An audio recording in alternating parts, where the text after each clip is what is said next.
खबरों का lunch box.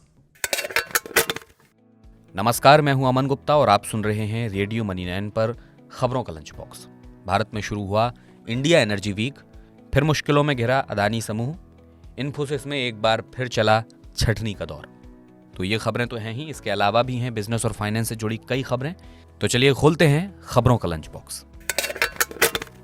Ministry of petroleum and natural gas ने शुरू किया इंडिया एनर्जी वीक 2023। बेंगलुरु में आज से 8 फरवरी तक चलने वाले इस कार्यक्रम का प्रधानमंत्री नरेंद्र मोदी ने किया उद्घाटन। दुनिया के कई देशों के 30 से अधिक मंत्री हुए हैं इसमें शामिल। इस दौरान पीएम मोदी ने इंडोर सोलर कुकर सिस्टम के ट्विन कुकटॉप मॉडल और प्लास्टिक बोतल से बनी यूनिफॉर्म को किया लॉन्च।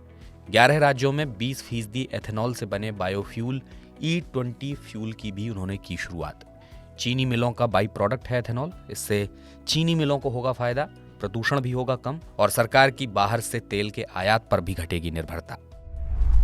नई टैक्स व्यवस्था या पुरानी टैक्स व्यवस्था में टैक्स देनदारी की चिंता से जल्द मिलेगा छुटकारा। सीबीडीटी के चेयरमैन नितिन गुप्ता ने कहा, टैक्स कैलकुलेटर बनाने की तैयारी में है सीबीडीटी।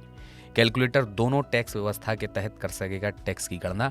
करदाता को अपने फायदे के मुताबिक कर व्यवस्था चुनने में मिलेगी मदद। स्टैंडर्ड चार्टर्ड अब अदानी समूह के बॉन्ड को जमानत के तौर पर नहीं करेगा स्वीकार, यानी इन बॉन्ड के बदले मार्जिन लोन नहीं देगा बैंक। इससे पहले सिटी बैंक और क्रेडिट स्विस भी बॉन्ड के बदले पैसा देने के लिए कर चुके हैं इनकार। 7 फरवरी को अमेरिकी शेयर बाजार डाउ जोन्स के सस्टेनेबिलिटी इंडेक्स से भी बाहर होगा अदानी इंटरप्राइजेस का शेयर। अदानी ने रद्द की बॉन्ड बेचने की योजना, पब्लिक सेल के जरिए 1000 करोड़ रुपए जमा करना था लक्ष्य। मीडिया रिपोर्ट्स के मुताबिक हिंडनबर्ग की रिपोर्ट के बाद अदानी समूह के शेयरों में आई भारी गिरावट है इसकी वजह। 12 दिन में करीब 60% टूट चुके हैं अदानी समूह के शेयर। 1500 के आसपास कारोबार कर रहा है अदानी इंटरप्राइजेस का शेयर। वित्त मंत्री निर्मला सीतारमण ने अदानी मामले पर दिया जवाब। कहा, अदानी मामले का भारत की छवि पर नहीं पड़ा कोई असर। उन्होंने कहा, पिछले कुछ दिनों में $800 करोड़ से ज्यादा बढ़ा है भारत का फॉरेन एक्सचेंज रिजर्व। इससे भारत की मजबूत स्थिति का चलता है पता। वित्त मंत्री का कहना है, अपने विवेक से उचित निर्णय लेते हैं नियामक, सरकार का नहीं है कोई दबाव। भारत सरकार ने 200 से ज्यादा चाइनीज ऐप्स को किया बैन। सट्टा लगाने वाली 138 और लोन देने वाली 94 ऐप्स को किया गया है बैन। यूजर्स का निजी डेटा चुराने का भी था खतरा। ये ऐप आईटी अधिनियम धारा 69 का कर रही थी उल्लंघन। 31 मार्च तक पैन आधार से न लिंक होने पर नहीं मिलेगा टैक्स का लाभ, करना होगा आयकर रिटर्न न दाखिल कर पाने जैसी मुश्किलों का सामना। सीबीडीटी प्रमुख ने दिया है ये बयान।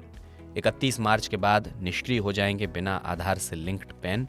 31 मार्च के बाद पैन से आधार लिंक कराने के लिए देना होगा 10,000 रुपए जुर्माना।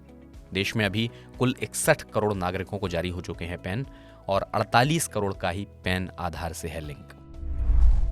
जना स्मॉल फाइनेंस बैंक और डीबीएस बैंक इंडिया ने एफडी पर बढ़ाई ब्याज दरें। जना स्मॉल फाइनेंस बैंक 2 से 3 साल की एफडी पर दे रहा है सबसे ज्यादा 8.10% का ब्याज।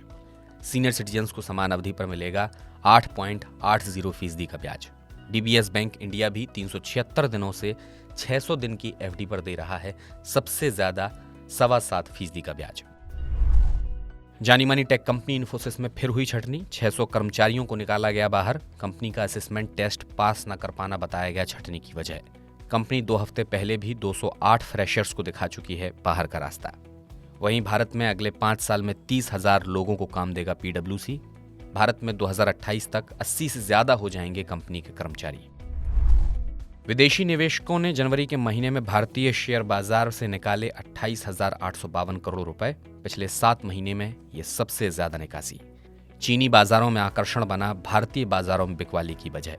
बीते दिसंबर में विदेशी पोर्टफोलियो निवेशकों ने 11,119 करोड़ का किया था निवेश। फिलहाल खबरों के लंच बॉक्स में इतना ही। इसे प्रोड्यूस किया है आंचल चौधरी ने। मैं हूं अमन गुप्ता। स्पेशल और एक्सक्लूसिव शोज सुनने और देखने के लिए आप डाउनलोड कर लीजिए मनी 9 का मोबाइल ऐप।